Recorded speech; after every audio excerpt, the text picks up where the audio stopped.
इस वीडियो में हम काउंटिंग को समझते हैं। काउंटिंग किस तरह से होनी है, क्या है काउंटिंग का प्रोसीजर, आइए समझ लेते हैं। तो काउंटिंग है तो स्थान और समय को सबसे पहले समझ लेते हैं। बिजनौर में central warehouse, Najibabad road, Bijnor में इसका स्थान है। मतगणना की जो डेट है वो आप देख ही रहे हैं, वो 10 मार्च है और समय प्रातः 8 बजे से गणना समाप्ति तक का है। गणना स्थान पर पहुंचने का समय 6 बजे है, यानी कि मतगणना कर्मियों को 6 बजे पहुंच जाना है। मतगणना स्टाफ कैसे रहेगा इसको भी हम समझ लेते हैं। ETPBS हेतु एक मतगणना सुपरवाइजर, एक मतगणना सहायक और एक माइक्रो ऑब्जर्वर रहेंगे। ठीक है, इसके बाद है पोस्टल बैलेट हेतु मतगणना सुपरवाइजर एक, 2 मतगणना सहायक और 1 माइक्रो ऑब्जर्वर। इसका मतलब पोस्टल बैलेट के लिए 4 हो गए। ठीक है, इसके बाद नेक्स्ट समझें ईवीएम गणना हेतु स्टाफ को समझ लेते हैं। तो ईवीएम गणना हेतु स्टाफ क्या है, एक मतगणना सुपरवाइजर, एक मतगणना सहायक, एक माइक्रो ऑब्जर्वर प्लस एक चतुर्थ श्रेणी कर्मी। तो कुल मिलाकर उस टेबल पर भी 4 हो गए। प्रत्येक मतगणना मेज पर इस तरह से रहेंगे। अब नेक्स्ट हम समझ लेते हैं। इसके अतिरिक्त आरओ टेबल, डाटा संग्रह एवं कंप्यूटेशन हेतु अन्य मेजें भी लगाई जाएंगी जहां संबंधित स्टाफ की तैनाती की जाएगी। मतगणना माइक्रो ऑब्जर्वर जो जनरल ऑब्जर्वर्स होते हैं उनके निर्देशन में कार्य करेंगे और अपनी रिपोर्ट सीधे जनरल ऑब्जर्वर्स को ही सौंपेंगे। साथ ही मतगणना प्रक्रिया की शुचिता और पवित्रता को बनाए रखना सुनिश्चित करेंगे। प्रत्येक कार्मिक को अपना पहचान पत्र रखना अनिवार्य होगा। मतगणना कक्ष में कौन व्यक्ति प्रवेश कर सकता है, कौन नहीं कर सकता है, इसको समझ लेते हैं। तो सबसे पहले मतगणना कार्मिक और माइक्रो ऑब्जर्वर ये प्रवेश कर सकते हैं। चुनाव आयोग द्वारा अनुमन्य व्यक्ति, चुनाव प्रक्रिया में लगे अधिकारी गण, प्रत्याशी, उनके चुनाव एवं मतगणना एजेंट। विशेष मतगणना हॉल में उपस्थित प्रत्येक व्यक्ति को अपना पहचान पत्र प्रदर्शित करना अनिवार्य होगा, इस बात पर विशेष फोकस दिया गया है। व्यक्ति जो मतगणना कक्ष में प्रवेश हेतु अनुमन्य नहीं है उसको भी हम यहाँ समझ लेते हैं। सुरक्षा व्यवस्था में लगे पुलिस अधिकारी कर्मचारी गण चाहे वे यूनिफॉर्म में हो या नहीं, प्रवेश हेतु तब तक अनुमन्य नहीं होंगे जब तक कि उन्हें आरओ महोदय द्वारा न बुलाया जाए। केंद्र अथवा राज्य सरकार के मंत्री, उपमंत्री अथवा दर्जा प्राप्त मंत्रीगण यदि वे प्रत्याशी नहीं है, सुरक्षा प्राप्त व्यक्ति। उक्त गणमान्य व्यक्ति पोलिंग अथवा गणना एजेंट भी नहीं बनाए जा सकते क्योंकि उन्हें सुरक्षा भी आवश्यक होती। मतगणना कक्ष में अनुशासन व शिष्टाचार, एजेंट अपनी निर्धारित सीट पर ही बैठेंगे। आरओ ऑब्जर्वर महोदय के अतिरिक्त किसी को भी मोबाइल रखने की आज्ञा नहीं दी जाएगी। किसी भी एजेंट को हॉल में घूमने की अनुमति नहीं है। यद्यपि प्रत्याशी एवं उनके मुख्य चुनाव एजेंट हॉल में सभी मेजों पर आ जा सकते हैं। नेक्स्ट समझ लेते हैं। एक समय में मतगणना मेज पर प्रत्याशी अथवा उनके एजेंट में से एक ही व्यक्ति उपस्थित रह सकते हैं। यदि आरओ महोदय को किसी व्यक्ति पर शक हो तो वह उनकी तलाशी करा सकते हैं, चाहे उनके पास वैध मान्यता पत्र भी क्यों न हो। बिना आरओ महोदय की आज्ञा के कोई भी व्यक्ति हॉल में प्रवेश नहीं कर सकता। केंद्रीय सुरक्षा बल भी आरओ महोदय के बुलाने पर ही अंदर प्रवेश करेगी। नेक्स्ट समझ लेते हैं। मतगणना हॉल में मतगणना अभिकर्ता किसी प्रकार की ज्वलनशील पदार्थ, मादक पदार्थ या अन्य पेयजल नहीं ले जा सकते। इसमें एक आदर्श मतगणना हॉल का एक उदाहरण हम देख लेते हैं, किस तरह से उसमें टेबल्स लगी होती हैं। तो यहाँ से आप देख रहे हैं ये टेबल्स के नमूने हैं 1 2 3 4 5 6 और 7 और यहाँ ये आरओ की टेबल लगी हुई, इसी तरह 7 यहाँ लगी है और यहाँ आरओ की टेबल लगी है और यहाँ ये 5 टेबल लगी हैं। अब इसमें आप यहाँ ये और समझ लीजिए, इसके इधर की साइड एजेंट रहेंगे, इसमें इधर की साइड एजेंट रहेंगे और इसमें इधर की साइड एजेंट रहेंगे। तो ये इस तरह से एजेंट के। ईवीएम मतगणना हेतु 2 हॉल होंगे जिसमें प्रत्येक में 7-7 टेबल, ये मैंने आपको बता ही दिया है। प्रत्येक टेबल पर आरओ एआरओ हेतु भी होगी अतिरिक्त टेबल जो मैंने बताई है आपको, इस तरह से। अब मतगणना अभिकर्ताओं जो काउंटिंग एजेंट की नियुक्ति कैसे होती है इसको समझ लेते हैं। तो काउंटिंग है तो ये प्रोफार्मा है, इसको भरा जाता है, ये आप समझ ही रहे हैं। Election to the from the constituency, जिस कंस्टिट्यूएंसी का है उसको यहाँ भर देते हैं। यहाँ जो डिक्लेयर, यहाँ आप देख रहे होंगे कि सिग्नेचर ऑफ कैंडिडेट और इलेक्शन एजेंट, या तो इलेक्शन एजेंट बना सकता है काउंटिंग एजेंट को, नियुक्ति कर सकता है उनके लिए, या फिर कैंडिडेट खुद वो जैसे भरते हैं। अभिकर्ताओं को भरने के लिए आपने पहले भी देखा है कि यहाँ यदि कैंडिडेट बनाता है तो वो अपना नाम लिखता है, यदि वो इलेक्शन एजेंट बनाता है तो वह अपना नाम भरता है। इस तरह से वो declaration of counting agent, we hereby declare that all the above election we will not be not to anything forbidden by this, we have read the line to us. और यहाँ इस तरह से सिग्नेचर ऑफ काउंटिंग एजेंट्स के signature हो जाते हैं। ये यहाँ से आप देख ही रहे हो 1 2 3 4 जितने भी बनाना चाहते हैं यहाँ रिटर्निंग ऑफिसर के हस्ताक्षर हो जाते हैं। अब मतगणना जो अभिकर्ता हैं उनको बैठाने का क्रम क्या है। सबसे पहले जो राष्ट्रीय स्तर के मान्यता प्राप्त राजनीतिक दल हैं उनके एजेंट बैठते हैं, फिर राज्य स्तर के मान्यता प्राप्त राजनीतिक दल हैं उनके एजेंट बैठते हैं, फिर अन्य राज्यों के मान्यता प्राप्त राजनीतिक दल के एजेंट बैठते हैं, फिर गैर मान्यता प्राप्त राजनीतिक दल के एजेंट बैठते हैं, उसके बाद सबसे स्वतंत्र उम्मीदवार यानी कि जो निर्दलीय हैं उनके एजेंट बैठते हैं। तो इस तरह से इनके बैठाने का क्रम भी है। डाक मतपत्रों की गणना कैसे होती है इसको हम समझ लेते हैं। तो इसको समझते हैं कि पोस्टल बैलेट की मतगणना निर्वाचन के संचालन अधिनियम 1961 के नियम 54A या 54K के अधीन डाक मतपत्रों की गिनती पहले की जाती है। सबसे पहले डाक मतपत्रों की गिनती की जाती है, इसको हम समझ लेते हैं। डाक मतपत्रों की गिनती, डाक मतपत्रों की गिनती शुरू होने के 30 मिनट के अंतराल के बाद ईवीएम में दर्ज मतों की गिनती शुरू की जाती है। इसके लिए डाक मतपत्रों को पूरा गिनने तक इंतजार करने की आवश्यकता नहीं है, यानी कि डाक मतपत्रों की जैसी गणना शुरू हो जाती है उसके बाद आप ईवीएम की गणना के मतों की गणना करा सकते हैं, मगर मतलब उसमें अंतराल 30 मिनट का होना चाहिए। डाक मतपत्रों की नंबर 3 पर हम समझ लेते हैं। डाक मतपत्रों की गिनती का कार्य आरओ की मेज पर ही किया जाएगा। आरओ द्वारा इस कार्य के लिए एक अथवा आवश्यकता अनुसार अतिरिक्त एआरओ को नामित भी किया जा सकता है। ठीक है, इसमें केवल उन डाक पत्रों की गिनती की जाएगी जो मतगणना शुरू करने के लिए नियत समय से, यानी कि जो काउंटिंग की जो टाइम है उससे पहले उन्हें प्राप्त हो जाते हैं। समय से प्राप्त प्रारूप 13G या 13C के आवरण को एक के बाद एक खोल दिया जाना चाहिए। ठीक है, इसके बाद नेक्स्ट समझ लेते हैं। इस तरह से जो ये घोषणाएं होती हैं 13K निर्वाचक द्वारा घोषणा की जाती है।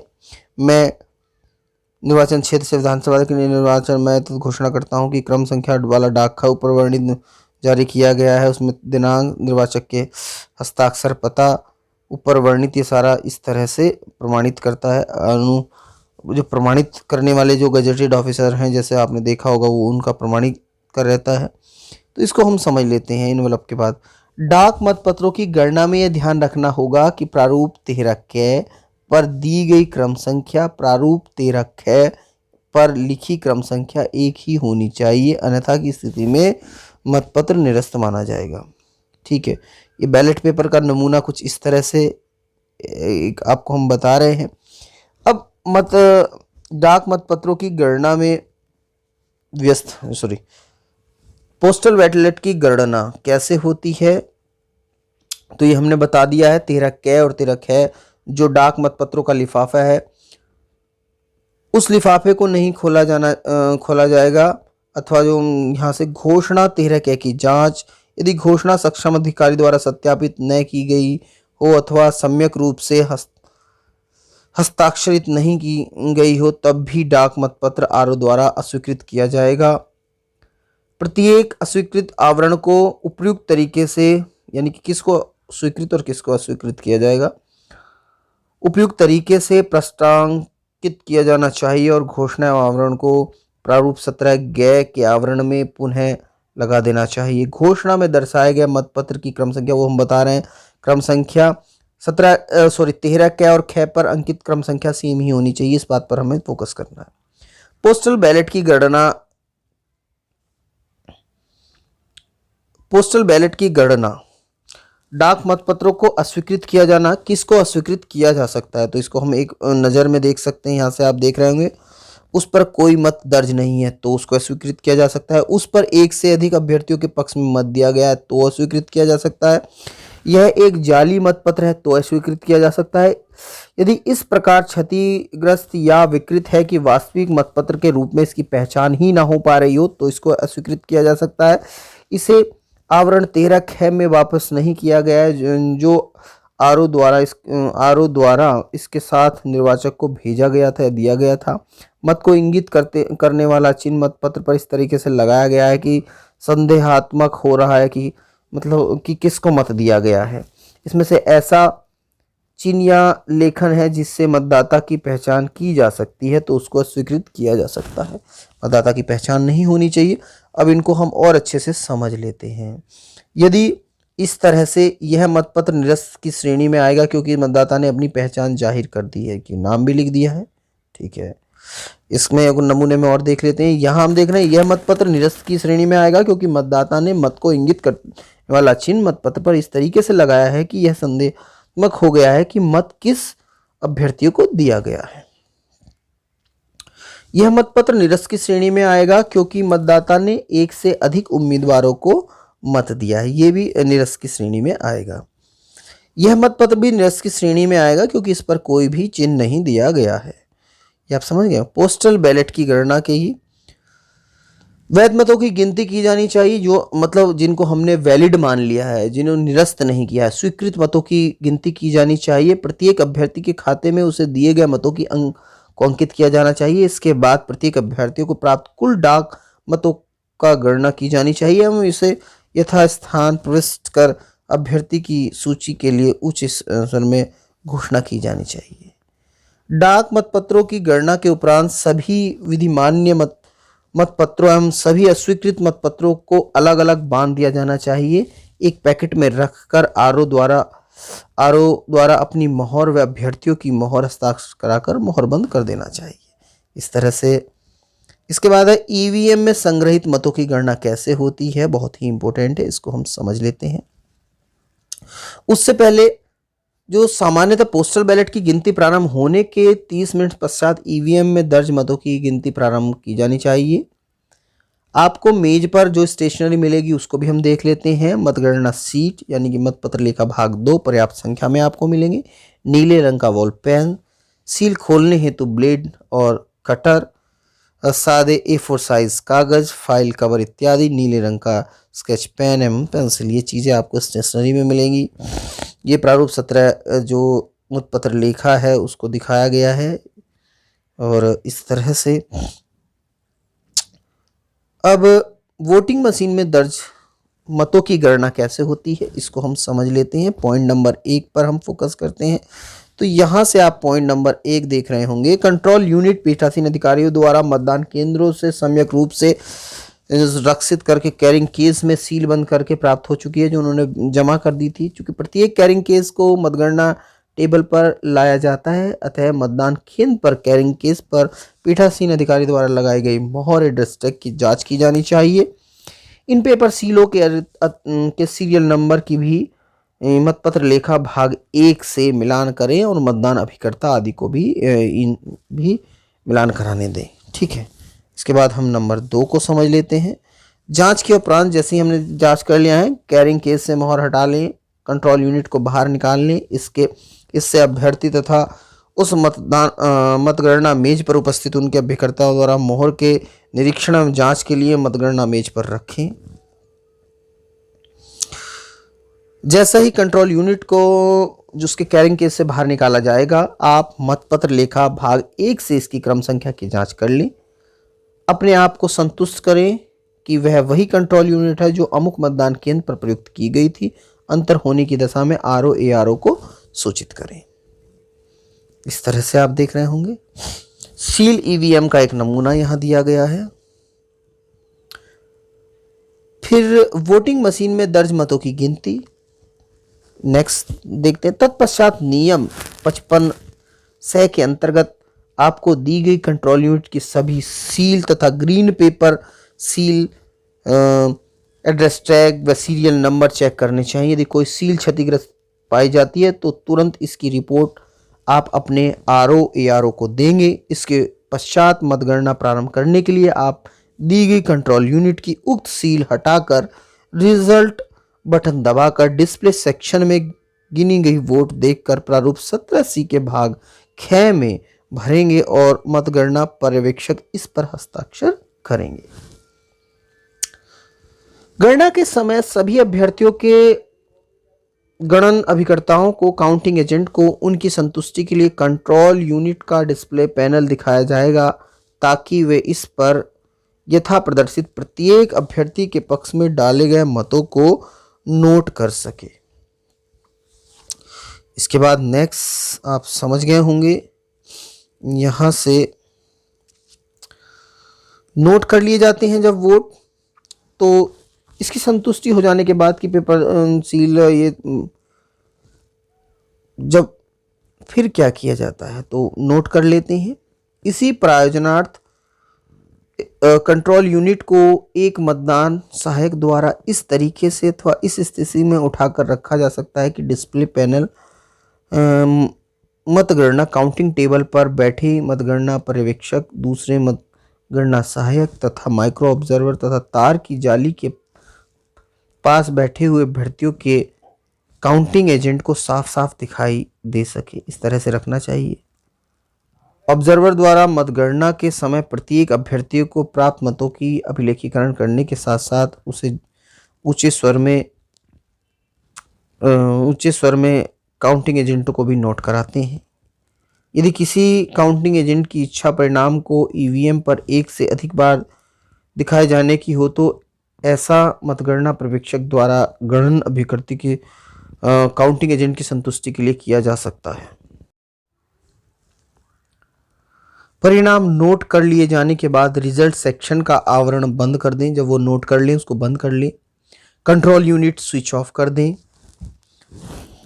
जो काउंटिंग पर्यवेक्षक यह भी मिलान कर लें कि जो हमारा प्रारूप 17C के भाग ख का योग भाग ए की मद 6 के सामने प्रदर्शित मतों की कुल संख्या से मेल खाते हैं अथवा नहीं। उक्त प्रारूप को हर तरह से पूरा कर उसे हस्ताक्षरित कर मेज पर उपस्थित अभ्यर्थी काउंटिंग एजेंट्स से हस्ताक्षरित करवाया जाना चाहिए और इसे आरओ को सौंप देना चाहिए। तो उसका कुछ भाग इस तरह से होता है, यहां से आप देख रहे हैं,